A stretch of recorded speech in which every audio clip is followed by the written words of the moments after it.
Yeah. The art in here is great. We, the art in here, we have a friend named IKEA. And what, Yeah. maybe you've heard of his work. Yeah.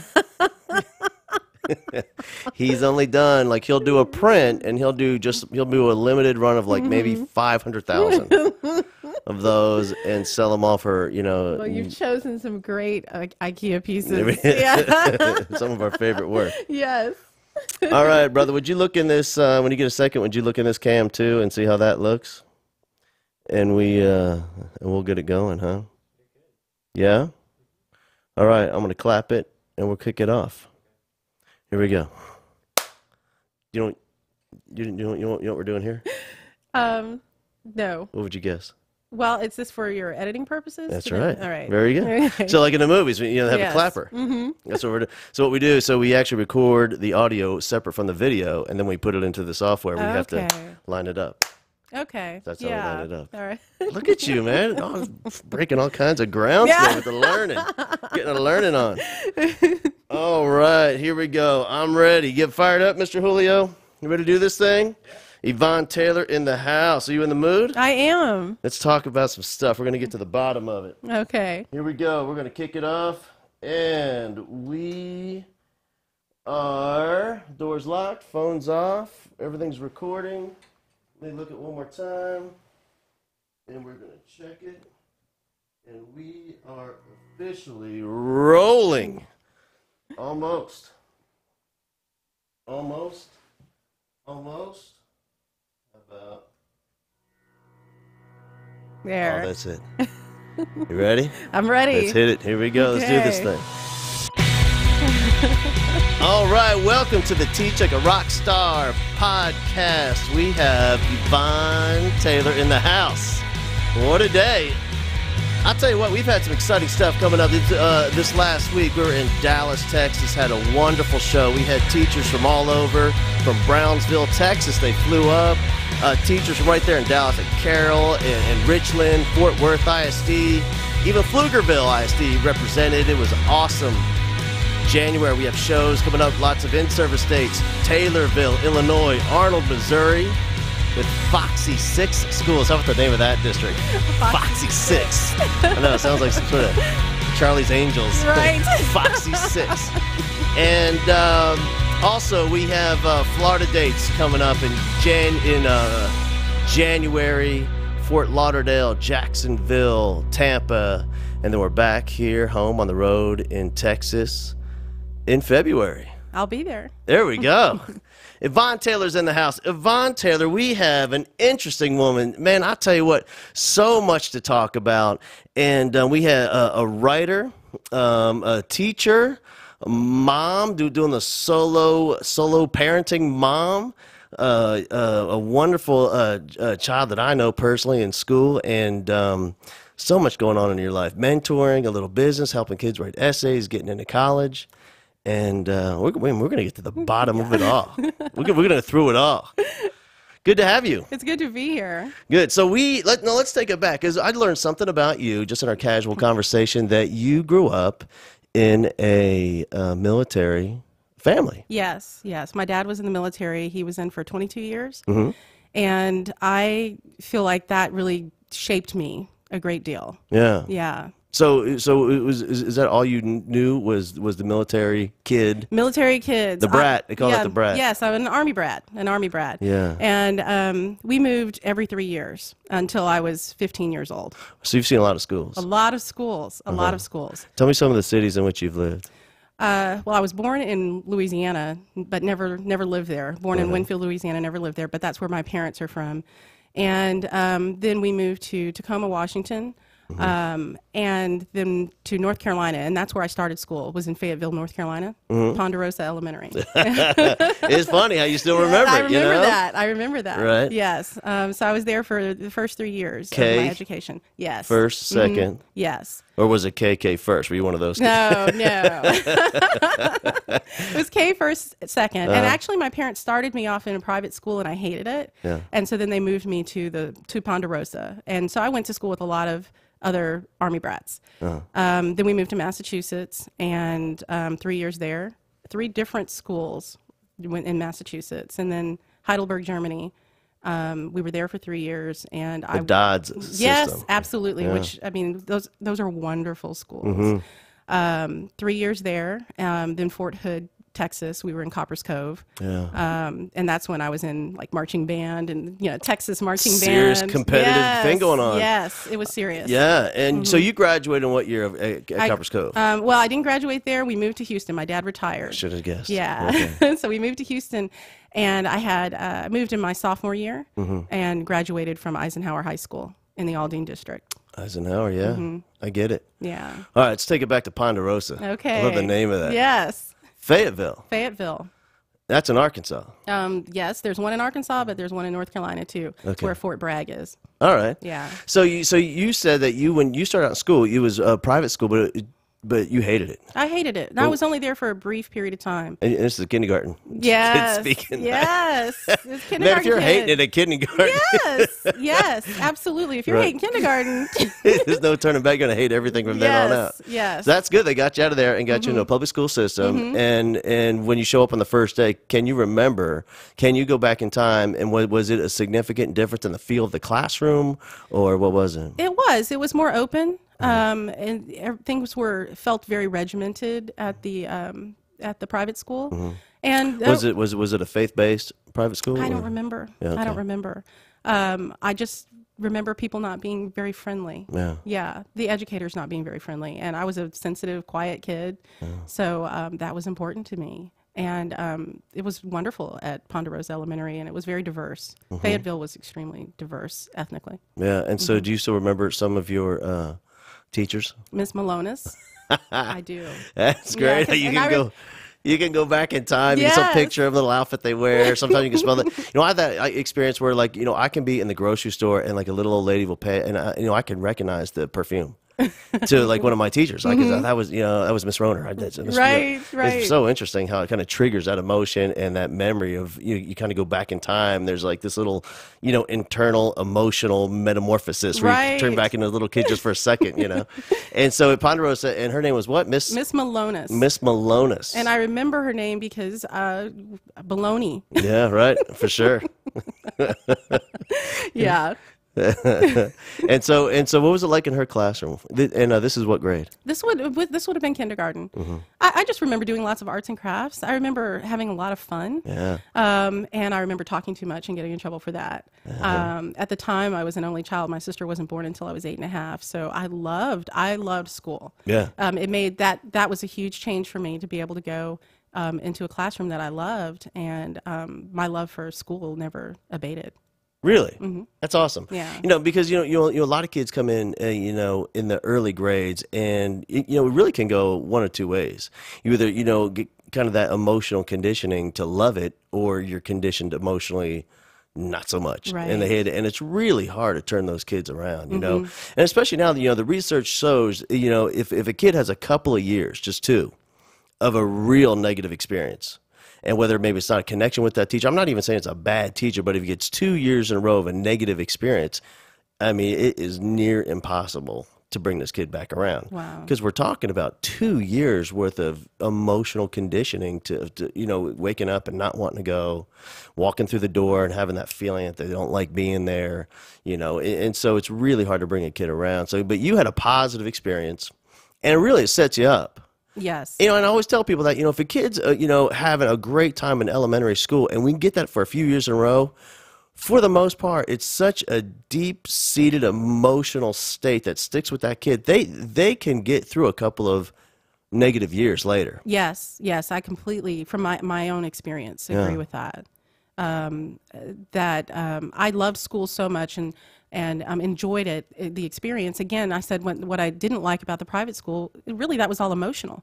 The fact that the teachers weren't friendly, and that it felt so regimented to me affected me emotionally. That was the reason that I didn't like the school. So when I switched into a school that I felt comfortable and felt appreciated for, who I was as this little girl, I blossomed in that. And I had some other experiences later on in school that weren't so positive, but that stuck with me. Yeah. And so after Ponderosa, and then you moved again. Yes, we moved. And take me through it again. From Ponderosa, you went to where? Well, from Ponderosa Elementary, we moved to Massachusetts, so from North Carolina to Massachusetts. And I remember going to Hilltop Elementary in Ayer, Massachusetts. I feel like I went to another school there, but I can't remember the name of it. I mean, they just kind of blur. Yeah, I bet. And so you were really successful all through elementary school, and you get to middle school or junior high, and you're still doing great academically.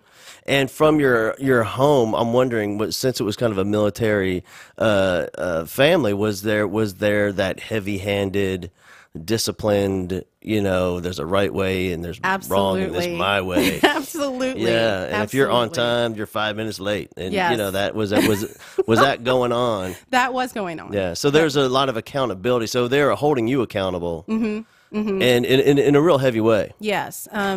In fact, when I was in fourth grade, that was the first time I started to struggle a little bit with math, and so I came home with a C and was devastated.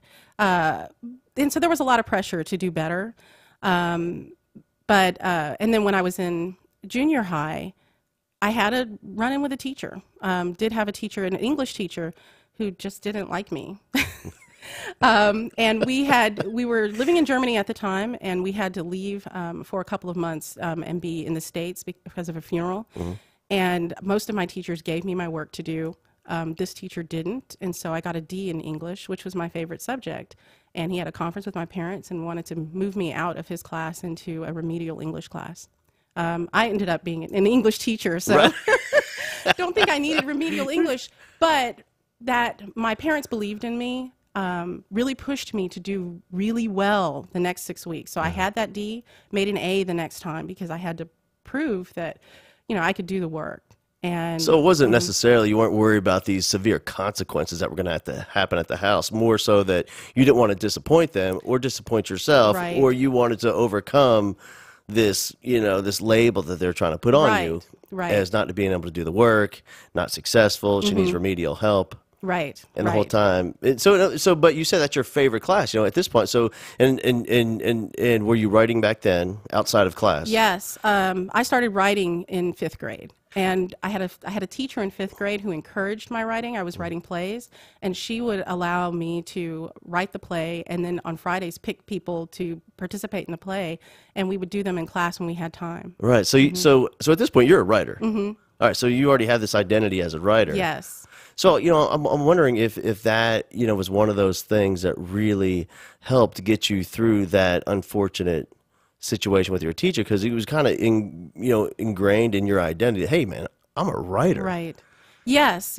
And I was the other thing about my parents is that they grew up in the segregated South, and education again was very important. Speaking proper English was really important too. So I got to a point where I could correct my parents' grammar. Right. And they weren't offended by that. They actually liked it. My father felt like I was really learning and achieving something surpassing what he had. And so I had this identity as a writer, and what I didn't know was an identity as an editor as well. So when this teacher thought that I needed to be in remedial English, I knew I didn't. And I already had enough confidence in myself and my ability in that area to not take that to heart. Yeah, I think it's such a powerful thing that we overlook sometimes, because kids don't know, and most kids don't have an identity at that time. And they're waiting, it's kind of like they're waiting for someone to put one on them. Right. And so a lot of times when they show up at the meeting and they say, hey, you can't do this work, I mean, all of a sudden right there, I can't do this work. And you need extra help, and, you really struggle with this. I struggle with this. Right. And you need to be in a slower class, and slower class.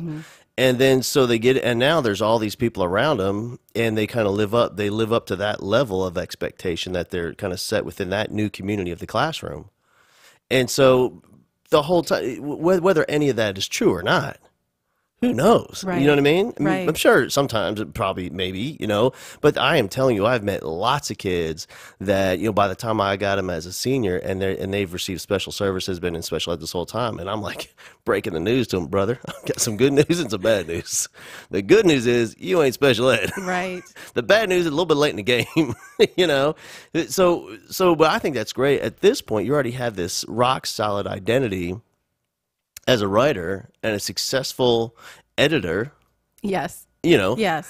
And then, so you're able to make it through any kind of, external pressure that was put on you, Right. that might be negative in some way. And almost any kind, because when I hit high school, when we moved to Houston, that was the most difficult move because it was outside of a military environment, and I began to really struggle in school.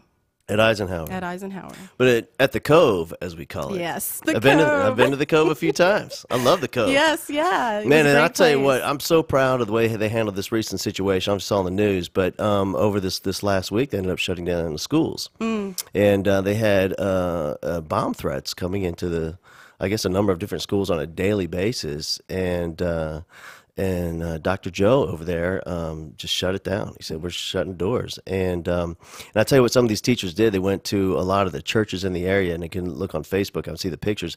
And these kids are coming up to churches to do their work and to get tutoring all last week.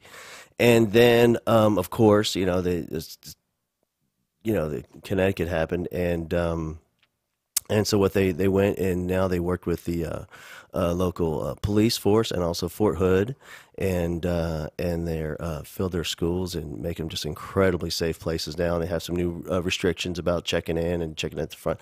But I'm telling you what, man, the Cove, they did such an awesome job over the last week.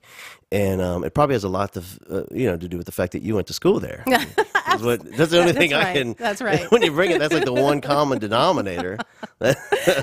So you started your band career in the Cove. Yes. Well, I actually started in.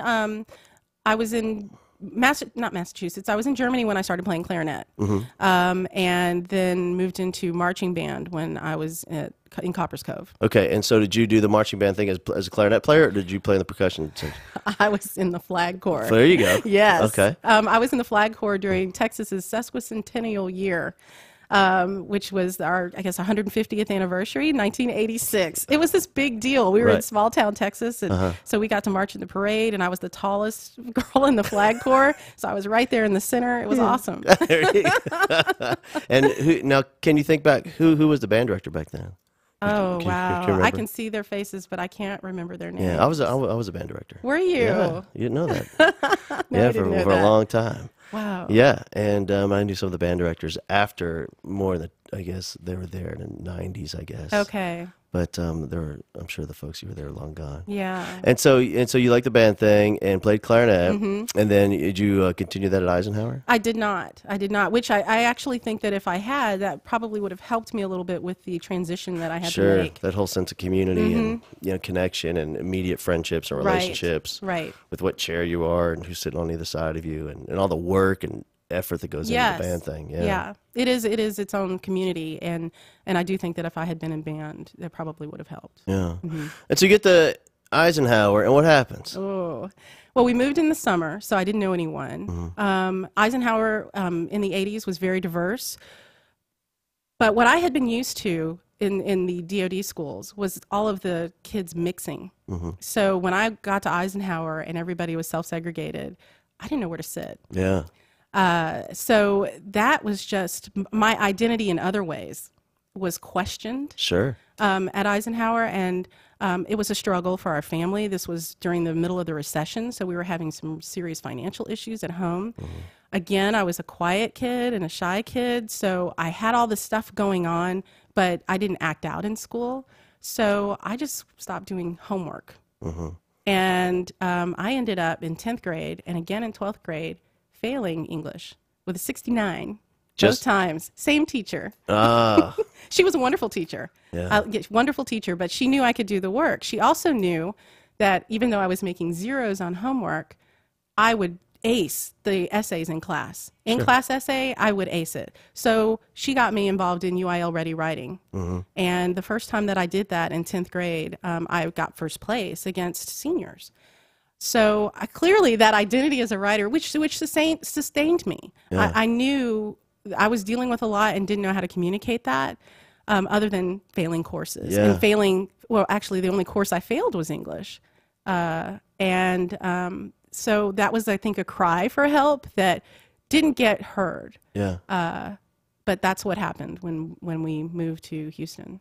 Yeah. I had a, let me ask you this. What's your opinion about this? I had a principal, awesome principal. His name was Alan Meek. And I had a conversation with him, and I had a kid in my class, and I was asking him his opinion. He was a very incredibly bright young man. And I was teaching biology at the time. And he just wouldn't do the work, but same thing. I mean, he would like make 100 on the final and make 100 on everything. Mm-hmm. And I'd go in there, and same thing with when you calculate some zeros in there, you're not passing. Right, You don't need to right. find many, And he was right there in the 50s and the 60s, and I asked Alan, I said, what do I do with this kid? And he's failing. And he says, well, I'm not going to tell you what to do. I mean, you're his teacher, but let me ask you this.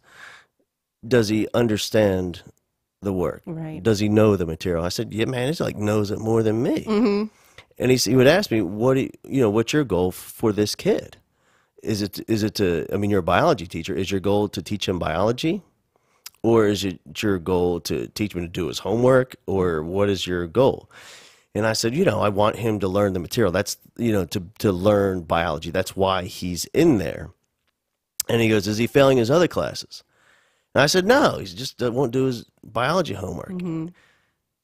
And so, I can feel him. Like, I can feel where this conversation is going as he's put me on the spot. And he said, so have you talked to his other teachers? I said, yeah, I have. Is he doing his homework there? Yeah, he's doing his homework there.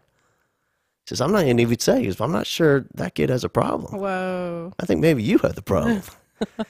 And it was a great, what do I do with this kid? Because he Yeah. knows the material. He makes hundreds on everything. He just won't do his homework for me. Right. And he was right. It was a me issue. And so I had to take a look at that. So, of course, I passed him. Mm-hmm. When you really, whether that was right or not, I don't know. But I think it was right for that kid Mm-hmm. in that class Mm-hmm. at that time. And in your situation, do you think that the 69 failing grade, do you think that was beneficial for you? Or in that case, did it help? Or did it affect you? I don't think that it was beneficial. I mean, I understand why she did it. Mm-hmm. She felt like, you can do the work, and I'm just not going to give you that extra point. And I had to go to summer school. But if it had worked, it wouldn't have happened again senior year. Right. Right. And so what I really needed was somebody to say, hey, what's going on? Can we talk about what's going on? How can we, somebody to just do that. And that's not what happened. Because you were quiet. I was quiet. You're slipping through the cracks, Yes. man. Yes. Yeah. And I've had students like that. I had a student like that who was extremely bright, wonderful in class, but wasn't doing his homework. And I thought about my own experience and said, hey, would you come to after class and just sit in my room while I'm here working, and you can do your homework here? And he did that. He needed, because I knew for me, I had so much going on at home as well. That was why I wasn't doing my homework. Sure. And You're already working at home. Already working at home. So I didn't know exactly what was going on with this kid, and we didn't talk about it, but I thought maybe if I provide him a space to get that work done, maybe that's what he needs. And it turned out that was what he needed for whatever reason. Those are the kids that really, when I go to schools and I consult and speak and do my thing, and I look in classrooms and I can spot those kids a mile away. I mean, for me, there's like this neon sign with a finger pointing at them. It's me. And just the way, because they know how to play the game, they know how to keep quiet, not to raise, they're not going to act out. It's not a behavior issue, but they're just slipping away. And I see, man, because we have some kids that do everything, that they're participating in class and they're engaged, and we have those, and then we have kids that are behavior problems, and then we're dealing with them. But it's those kids in the middle, Right? That because when you're in the trenches as a teacher, and and you're emotionally engaged in the drama of the classroom, Right. it's easy to let things slip by that's not causing an issue, you Right, know. right. And those are the kids I worry about the most. And so but you're a writer, and you get a 69. Now, your senior year, did you have to go to summer school? I did. So you didn't get to walk. I did get to walk. Oh, They so let me walk. All right, so you got the fake diploma. Yes, got the fake diploma. Yes, Yes. And you had a promise to go to summer school. Right, Okay. right. So you go to summer school. Oh my gosh, your education is spiraling downward at this point. Right. And so, but in your family, was it always talked about that you're going to college? Oh, yes. All right. Yes, So you didn't even get a absolutely. choice. Didn't get a choice. No, you go. That's what we do. Yes. I get it. Yes. And how the grades affected me, and this is part of the reason that I'm working really hard to do what I'm doing as far as helping students with their college essays, is that it affected my beliefs about where I could go to school. So I scored really well on the PSAT, and I started getting all these marketing materials from wonderful colleges all over the country. I assumed, because I didn't know how they were, I thought they were sending those to everybody. I didn't realize that, the score that I made is what sparked some of the interest in schools like Brandeis and, in me. Yeah. And I assumed I failed this class. I can't go to those schools. I did not apply to those schools. I only applied to schools that I knew I could get into. I also didn't realize that, hey, if I had written in my essay, my college essay, kind of about the experiences that led to my grades, that could have helped round out and explain what was going on with my transcript. Yeah. And so that's something that was one of those big things in my life that if I knew then what I know now, I would have changed. It's one of those you can't do better until you know better. Right, Yeah. right. I've got a lot of those in my life. Yeah.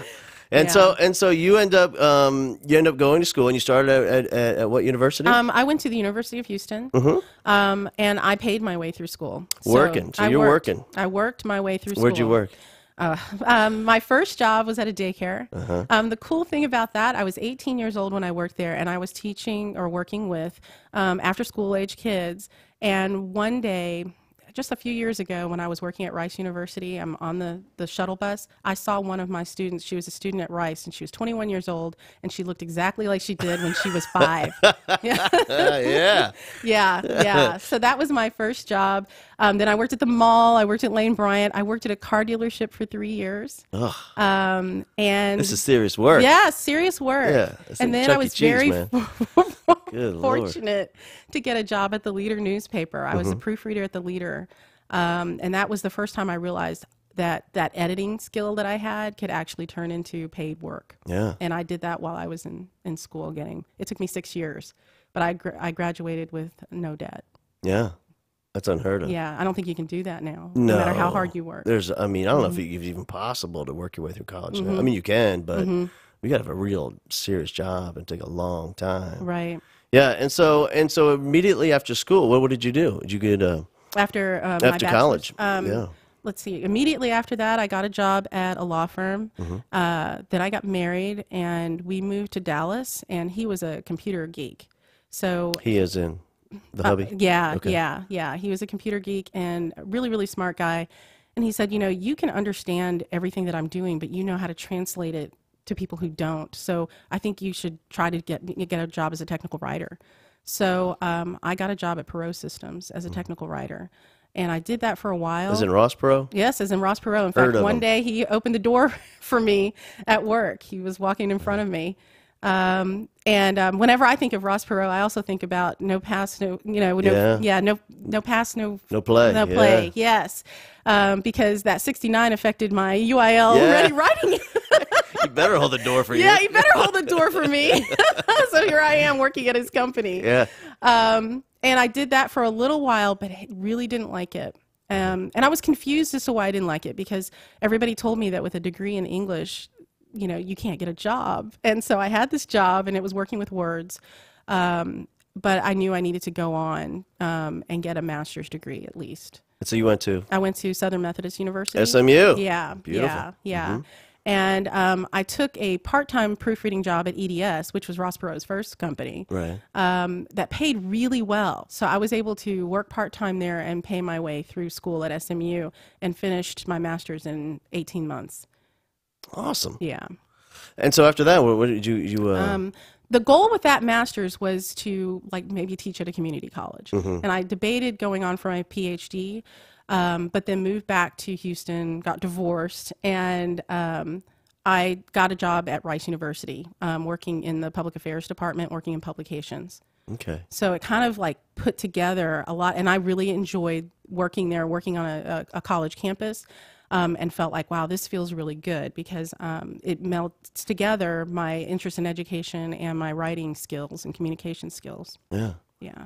And so, and now, tell us about now, because you got some exciting stuff going on. I love it. And so, first of all, tell us about this residency program that you have over at Yes Prep. Okay. I'm working with Writers in the Schools, which is something I've wanted to do for a long time. They're a nonprofit organization. WITS, we call that. Writers in the Schools. And most people don't know what that is all about. Okay. They take professional writers, novelists, poets, all kinds of professional writers, and put them into school campuses, usually K through 12, although they also have programs outside of that, teaching kids to write, to love writing, to enjoy it, where it's not just about the academics, but it's about the craft. And so these are people who actually are making their living as writers and their identities as writers, which gives them a lot of credibility for students. And they work with kids all the way from first grade all the way up. I'm working with ninth graders at Yes Prep. You love it? I do. I do. I really love it. It's something I've wanted to do for a long time. And I feel really fortunate to have the opportunity to do it. And so how does that look like for you to go on? What is your schedule? Do you go there once a week, or is it? Yeah, and in fact, the residency that I'm doing is it's new. They just started this year. Typically with a writer in the schools, lots of those writers don't have actual classroom experience except for their time at WITS. So they do their residency and they go every week. To one class or two classes on that campus every week at the same time.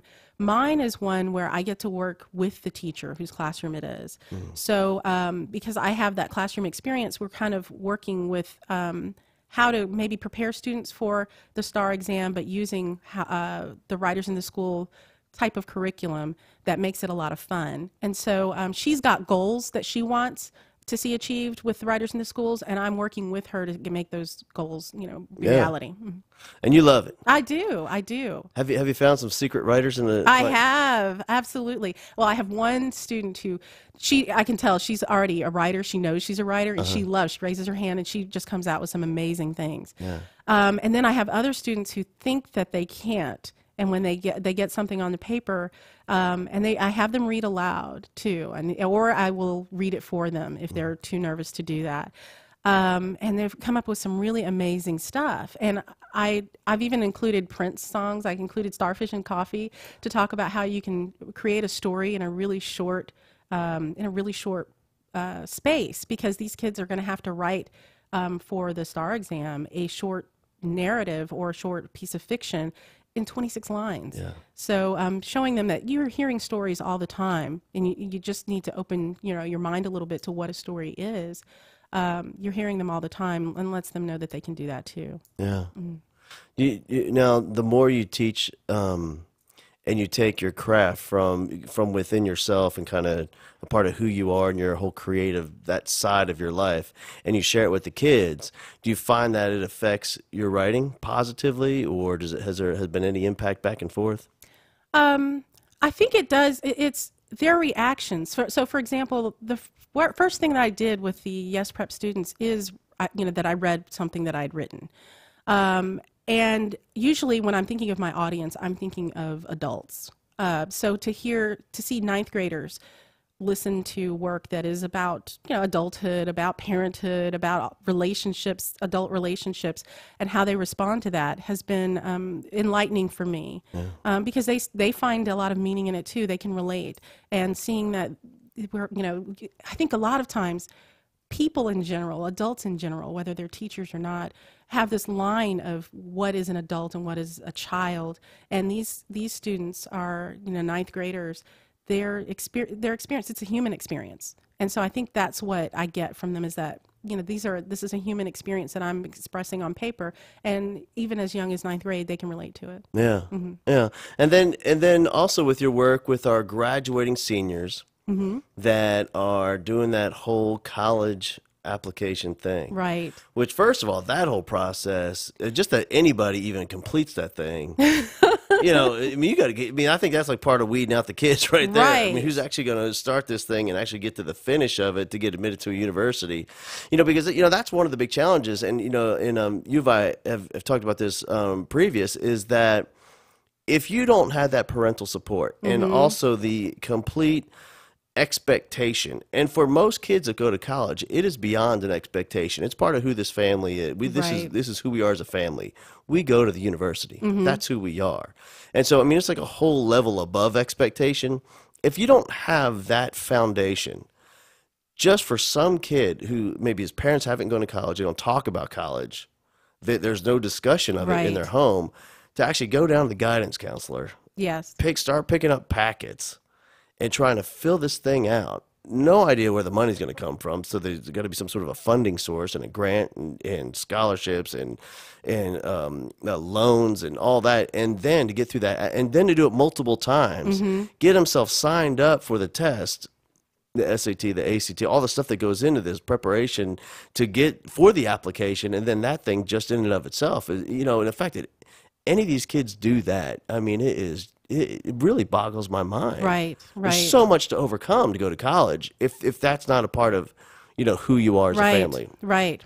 And even for those who are really pushing their kids to go to college, if they haven't gone themselves, or if they went 20 years ago or 25 years ago, that process has changed so much that even with support, it's extremely daunting and difficult. It really is. And I think, when I saw this as an issue, I mean, I had my own issue applying for colleges, but when I worked at Rice, I also worked in minority community affairs. It's now called multicultural community affairs, and had a wonderful boss there, David Medina, who started these parent tours of campus, along with information about financial aid, a talk by a student that was currently at Rice, and that application process. The admission counselors would talk to explain to parents of K through 12 students what it takes to get into a highly selective university. That this was almost an all-day thing, and we would do several of those a year, and he still does those. Because parents don't know, people don't know what it takes. It's a lot. It's a lot of work. And if I work with students who well before they're seniors. They're graduating seniors and they're just starting this process.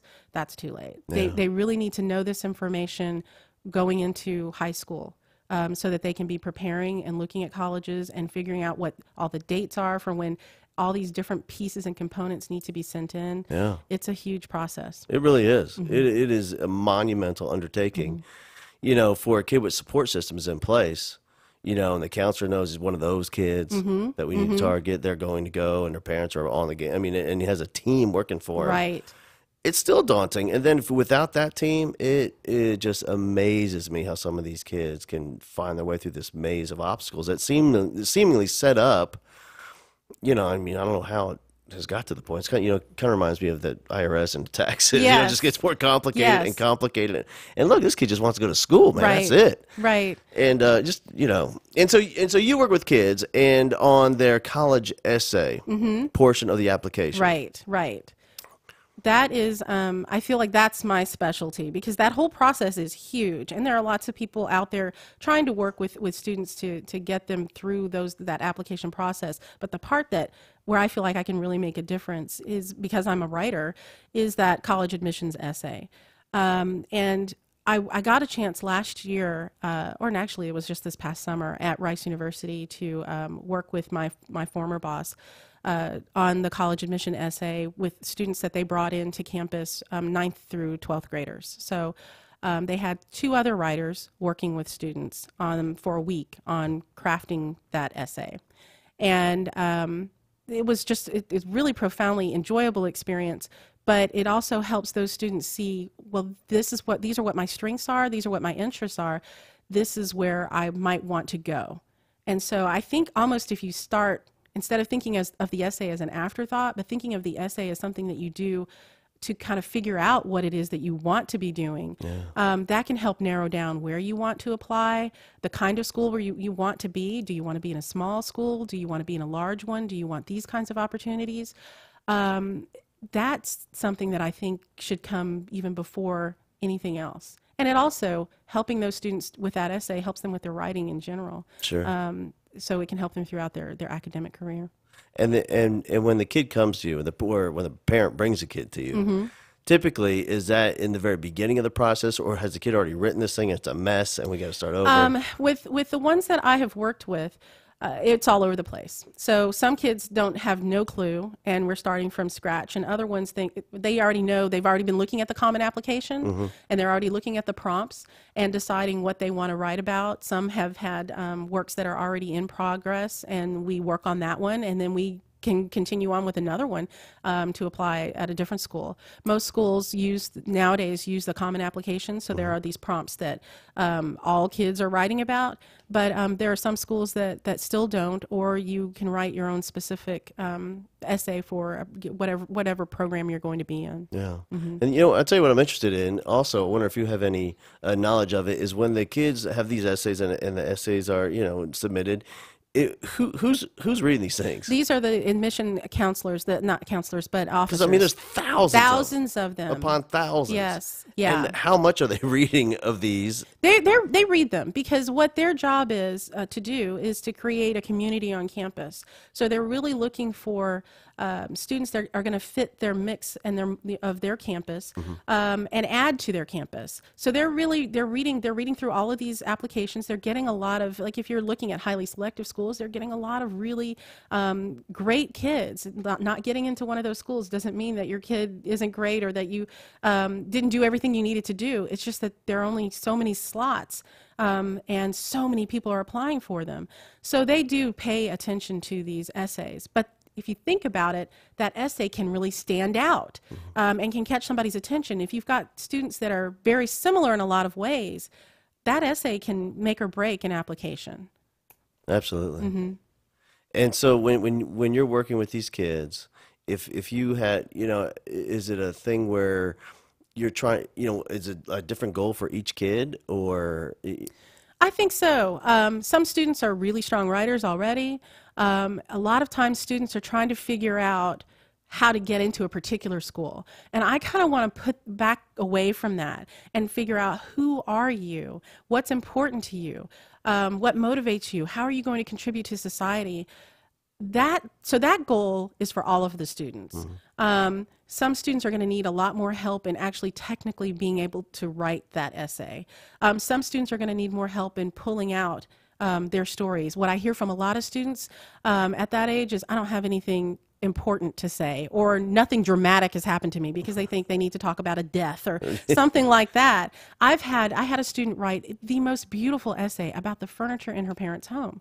You think, how could that be meaningful? Well, it turned out the furniture were antiques, and they told her family's history. And as she was thinking about this new adventure, leaving her family's home and embarking on, into, going off into the world on her own, she started to notice the things that were important in her family and that history. And she wrote this beautiful essay about furniture. Yeah. So nothing dramatic had happened in her life that she wanted to write about, but that essay was a profoundly moving essay. Yeah. So getting those students, all of those students, to see the treasure in their lives and in their past, and kind of how that's shaped them, is what I think I want all those students to try to figure out how to get down on paper. It's such a good lesson anyway, that whole sense of appreciating what you have and really thinking about, because especially at that age. Yes. At those teen years, my experience has been for kids, it's really a challenge for them to tap in to what is either good or they appreciate those types of things, and find that beautiful stuff that's in their life happening right now, but they're so caught up in the drama of being a teen, right? They overlook it. Right.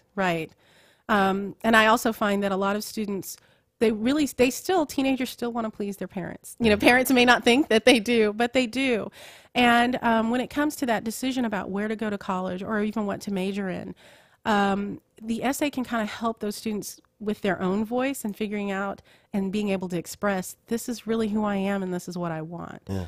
And so I've had students think that they might want to go to a particular school and then find out after they've written what they've written, that's not really where I want to go. That's where Dad went. This school is actually going to support my goals better than that school will. So it's just a really important piece, not just for the application, but for development. Yeah, figure out who they are, and I would be interested in looking at the numbers. I forget like how many times a kid changes their major. But I'll be interested is how it would affect a kid who has gone through this self-discovery process. Yes. And really kind of talked about who they are, who they're becoming, what they're passionate about. Yes. I'd really be interested in see how if maybe he gets not the right career, but maybe he gets up in the right major, in the right school at least, you know what I mean? And it helps them narrow down because, traditionally people go to school and they start in business. Right. And then they have that really awesome psychology teacher. Yes. And then they switch because and then they realize, well, what am I going to do with that? And then they're off to something else. And it's like 3 or 4 times. And then they end up with some degree in accounting. Right. And they're sitting in a cubicle and they hate accounting. And they're thinking, what am I doing here? Right.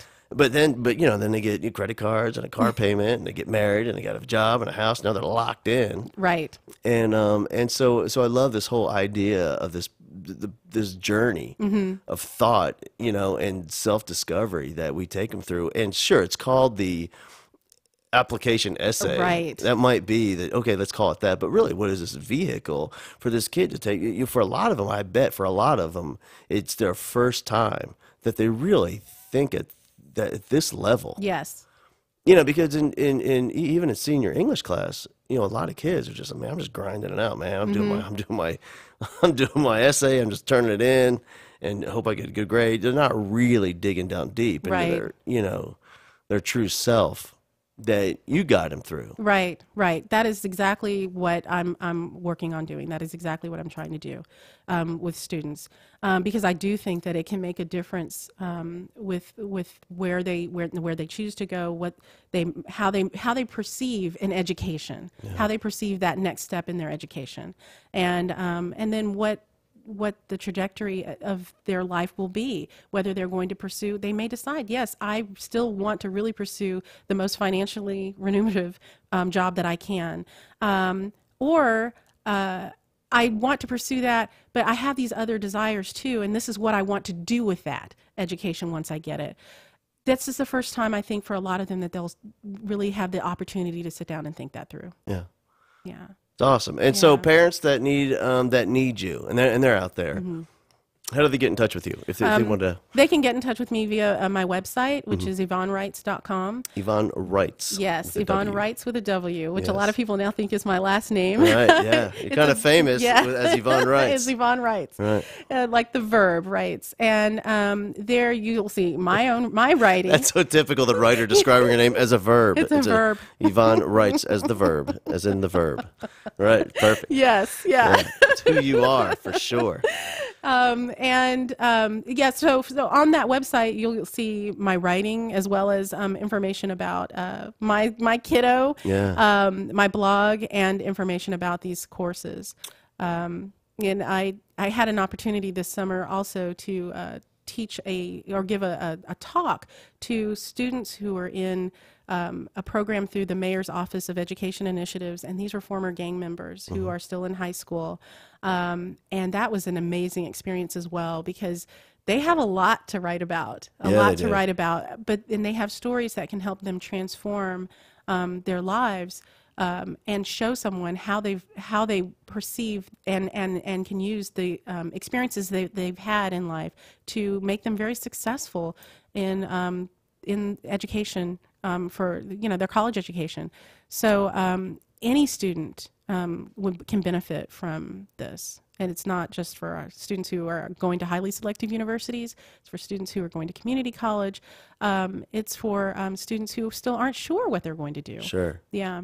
I think that's what we talked about. For me, just hearing you talk about it today and also in the past is, look, at the end of this thing, we're going to have a great essay, of course. This is what you do. It's who you are as a person.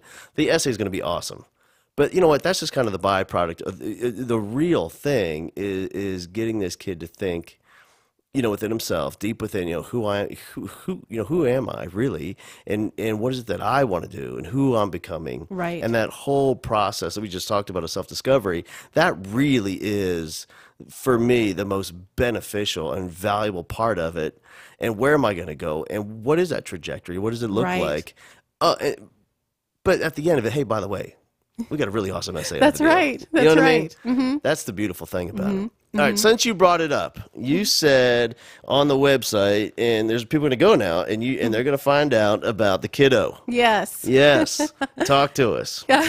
Tell me about this one. About the kiddo. Yeah. We talked about at the very beginning of this when we talked about that experience in kindergarten, those experiences in the young grades really sticking with you.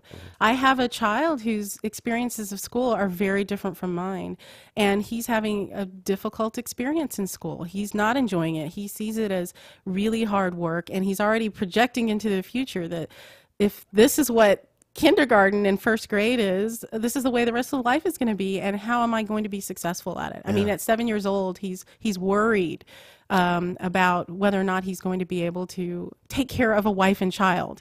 And as I'm a single mother, I think it's interesting that he thinks that he's supposed to take care of a wife and child. Right. Right. But this is the kid that I have. Yeah. He's very thoughtful, and he has been struggling.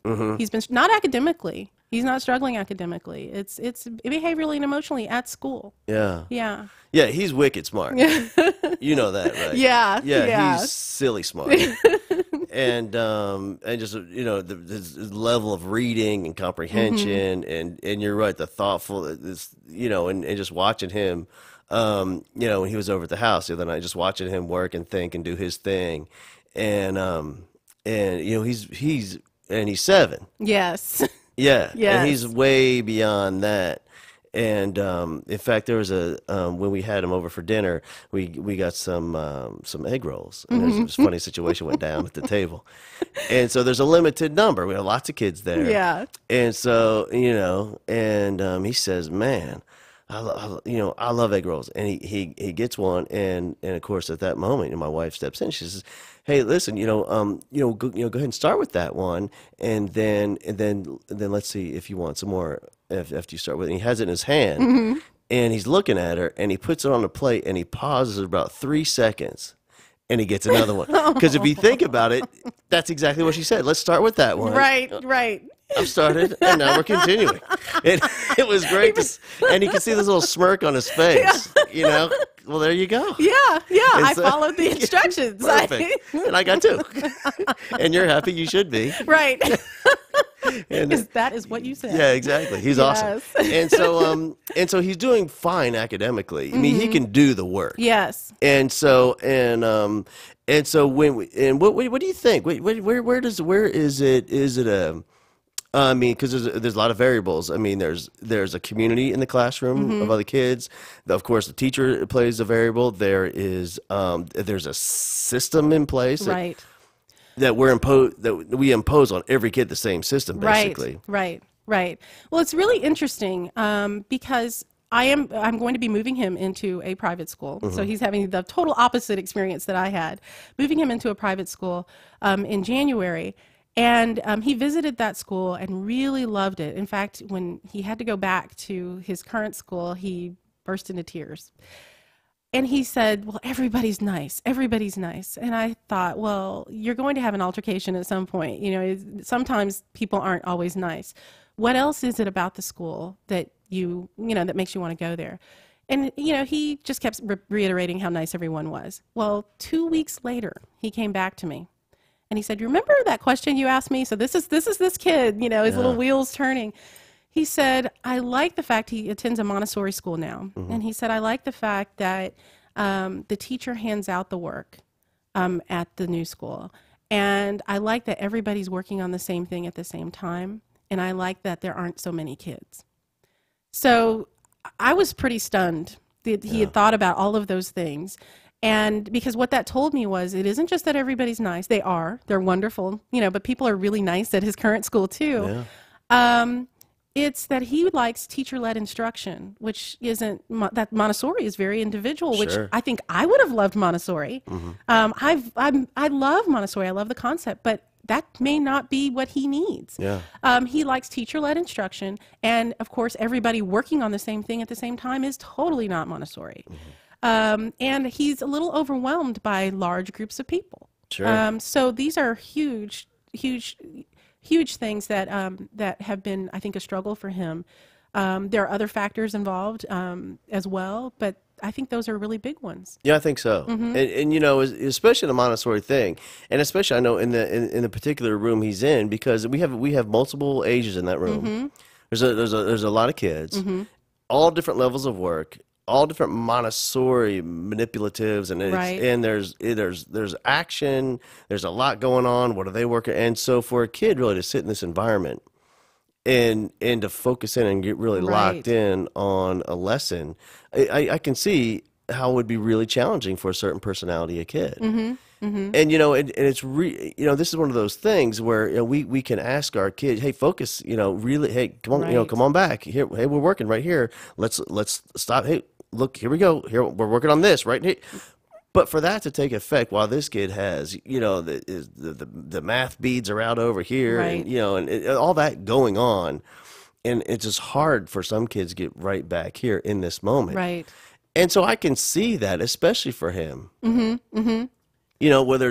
Because he's really an internal kid. He's a lot in his head. And, where like my son is real of an external kind of guy, there's a lot going on out there. There's some, but for yours, you can see there's a lot happening in there. For that, there's a lot of the stimulation I can see would be a disruption. Right. For him processing and learning this information.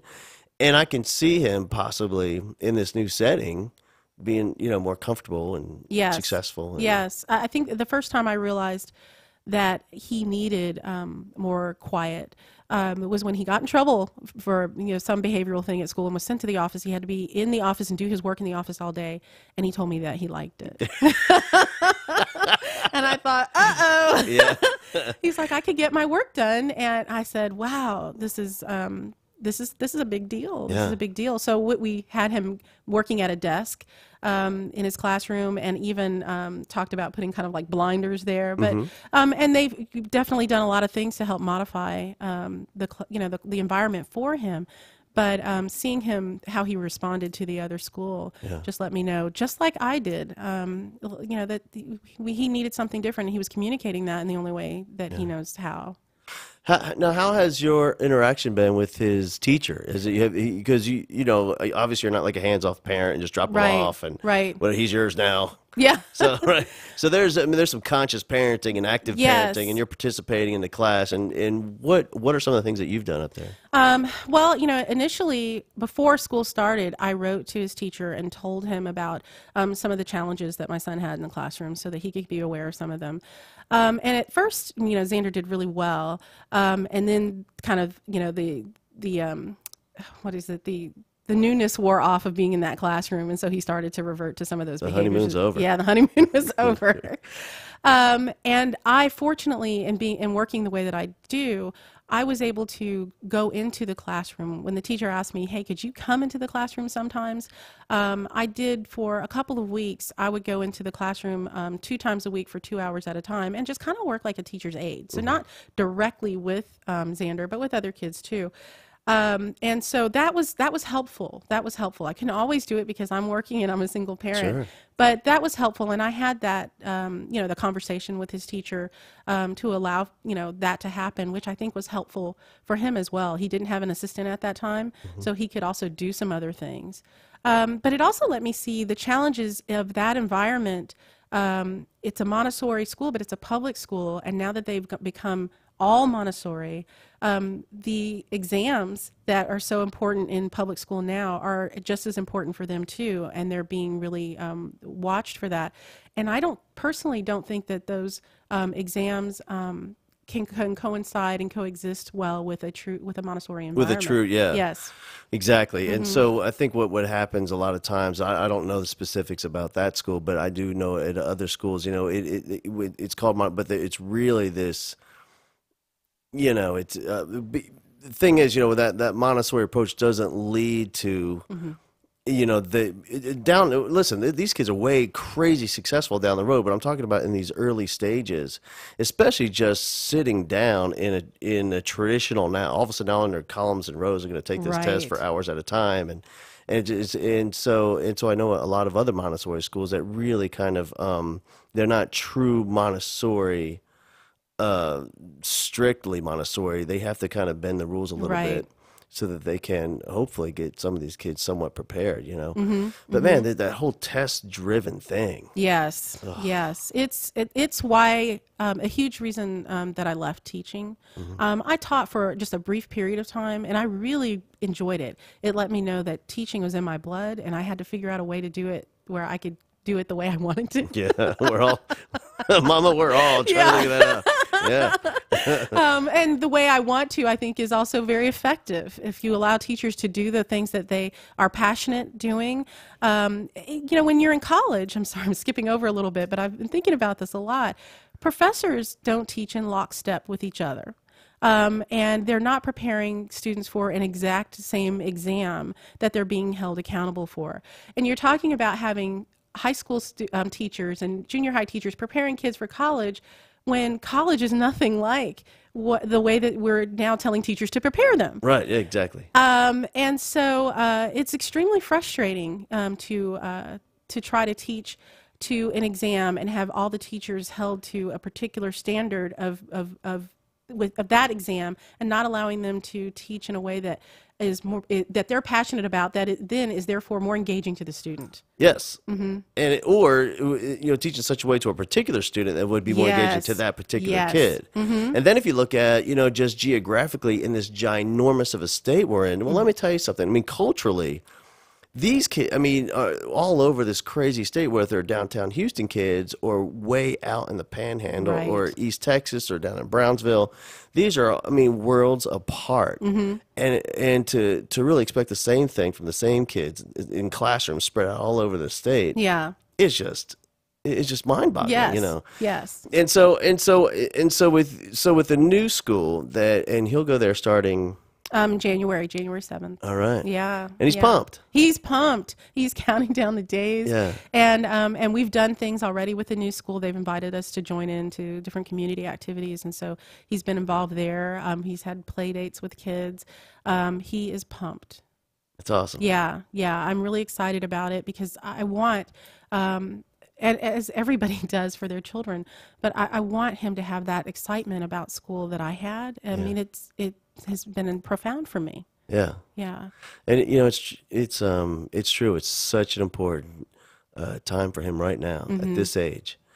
And but you know what it is, though. What the beautiful thing about it is that you guys are open about it and you talk about it, and it's a daily conversation in your house. Yes. And he sees you working to find the right place for him. Yes. And he knows it's, listen, it's not, we're looking for the right thing for you, but there's not a problem with you. Right. The problem is a system problem. We're just finding the right fit for you. Yeah. Just like anything else. Yeah. And it's, that's not a message that he heard for a while. What I realized he was hearing is that something's wrong with me. Yeah. Something's wrong with me. And coming from, my own background with a military dad, and you just do what you're supposed to do and do as you're told, that I realized that wasn't working for him, that he is a very smart kid and also very internal, and that if I allow him the space to express what he needs and listen to that, maybe we can find a way through this. So I started talking to him about this being a puzzle, like a puzzle. I said, so we're going to work on things. We're going to work on things like, nutrition. We're going to work on your bedtime. We're going to work on all of these things in a holistic way to figure out how to solve this puzzle so that you enjoy school and get the most you can out of it. Yeah. I feel like we've been moving in the right direction. Yeah. Well, I can tell you this. I've met thousands of kids I mean, in the last 25 years of education, I've met thousands. And I'm pretty good at spotting and figuring things out with. And listen, I spent a few hours with he's fine. That kid is awesome. He's going to be great. You know, he's so far beyond his years in terms of how he puts things together in his mind, and how he analyzes and synthesizes information and what's happening around him immediately. Yeah. And he's 7, still has fun and acts silly, and puts both his pants and his legs in one pant leg and jumps around, and acting goofy. Yeah, he's awesome. Yeah. He's going to be great. Well, I have a story about yours. We were walking out of the parkour class, and he goes, "Look, I can be Lady Gaga." That's mine, all right. And he folded up his shirt and he pulled up his shorts, and I just died. Yeah. Xander died. We had just not seen anybody do that before. So yeah, he got a little performer on our hands. A little performer. Yeah, he loves the attention. Yes. Yeah, that's him, all right. Yeah. Yes. Oh, Yeah. good. Well, listen, man, I appreciate you being on today. Yeah, it's been absolutely great, and I have to thank my son Xander, because it's through figuring out what he needed that we ended up meeting you as well. Yeah. And even though our kids already knew each other, we didn't know that. So that's really cool. Going on this journey with him has really opened up my life as well to other people. So so I'm really glad to meet you and to be here and to be invited to talk today. Awesome. Right. I loved it. Yvonne Wrights as in the verb. YvonneWrights.com. That's where people can find you, and even just, I'm sure if they just want to send you an email or call and chat, and see if what you do is even good for their kid. Right, absolutely. I'll be moving from doing these in person as well as doing them online. That's what I'm going to be rolling out for 2013. And I look forward to meeting lots of other kids and helping them on that journey. Good. Thank you so much. All right, thank you. All right. What a show. Gotta love it, man. How long did we go? 1 hour and 12 minutes? That's crazy. That flew by. Love it. All right. Thank you so much, everybody. And again, one more time, a thank you to all those teachers that showed up in Dallas last week. It was an amazing, amazing time. And again, in January, we have dates coming up in Taylorville, Illinois, Arnold, Missouri for in-services, and then in Jacksonville, Fort Lauderdale, Tampa. It's on the website at teachlikearockstar.com. And then in February, back here in Texas, shows in Houston and San Antonio. Thanks so much for all you do out there. We appreciate you guys. See you next time. Take care. That was fun. Yeah? It was a lot of fun. Good. Yeah.